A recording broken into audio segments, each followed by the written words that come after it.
ভুতুরে ভোটার, সেই ভুতুরে ভোটার তাড়ানোর জন্য তৃণমূল কংগ্রেস কোমর বেঁধে আসরে নেমে পড়েছে। আজকে কোর কমিটির প্রথম বৈঠক ছিল, আর এই বৈঠকে অভিষেক বন্দ্যোপাধ্যায় ছিলেন না, কিন্তু বৈঠকের মাঝেই বার্তা এলো 15ই মার্চ তিনি ঠিক এই ইস্যুতেই একটি বৈঠক করবেন। আর এমন সুযোগে বিরোধীরা বিজেপি কটাক্ষ করতে বা আক্রমণ করতেও ছাড়েনি। 27 ফেব্রুয়ারি নেতাজি ইন্ডোরের সভা থেকে ভোটার ইস্যুতে একটি কোর কমিটি করে দেন তৃণমূল নেত্রী মমতা বন্দ্যোপাধ্যায়। সেই কমিটিতে দ্বিতীয় নামই ছিল অভিষেক বন্দ্যোপাধ্যায়ের। আমি সুব্রত বক্সি নেতৃত্বে একটা কমিটি করে দিচ্ছি স্টেটে। সুব্রত বক্সি, অভিষেক বন্দ্যোপাধ্যায়, কল্যাণ ব্যানার্জি, সুজিত বোস। রাজ্য সভাপতি সুব্রত বক্সির ডাকে বৃহস্পতিবার প্রথমবার বৈঠকে বসে তৃণমূলের এই কোর কমিটি।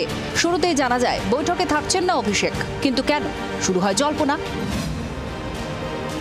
বৈঠক কিছুটা এগোতেই চলে আসে নতুন বার্তা। রাজ্য সভাপতি জানিয়ে দেন একই ইস্যুতে আলাদা বৈঠক করবেন তৃণমূলের সর্বভারতীয় সাধারণ সম্পাদক। তা হবে আরো বড় আকারে। এই বৈঠকে না থাকলেও অভিষেক বন্দ্যোপাধ্যায় কিন্তু পৃথক একটি বৈঠক ডেকেছেন 15ই মার্চ বিকাল 4টের সময়, যেটা আরও বৃহৎ আকারে হবে এই বৈঠক বলে জানা যাচ্ছে, যেখানে বিধায়ক দলের সমস্ত সভাপতি, চেয়ারম্যান এবং কোর কমিটির সদস্যরা থাকবেন বলে এখন পর্যন্ত জানা যাচ্ছে। এদিনের বৈঠকে ঠিক হয়েছে 36 জনের কোর কমিটি থেকে প্রত্যেক জেলার জন্য 3 থেকে 5 জনের একটা দল তৈরি করা হবে।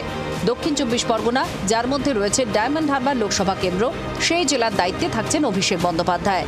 তার সঙ্গেই থাকছেন অরূপ বিশ্বাস, পার্থ ভৌমিক ও বাপি হালদার।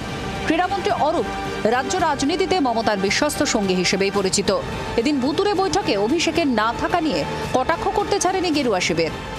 অভিষেক বন্দ্যোপাধ্যায় ও মমতা বন্দ্যোপাধ্যায়ের মধ্যে এখন অনেক অনুরাগের ছোঁয়া এসব চলছে আর কি।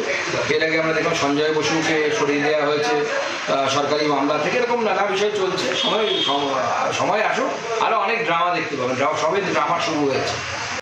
এদিন তৃণমূলের প্রেস বিজ্ঞপ্তিতে আলাদাভাবে অভিষেক বন্দ্যোপাধ্যায়ের নাম উল্লেখ করা হয়। জানানো হয় ভুতুরে ইস্যুতে তৃণমূলের যে কোর কমিটি তৈরি হয়েছে সেখানে বিশেষভাবে থাকছেন দলের সর্বভারতীয় সাধারণ সম্পাদক। ক্যামেরায় দেবাশিস ও জয়ন্তের সঙ্গে প্রবীর ও শ্রেয়সীর রিপোর্ট, জি 24 ঘন্টা।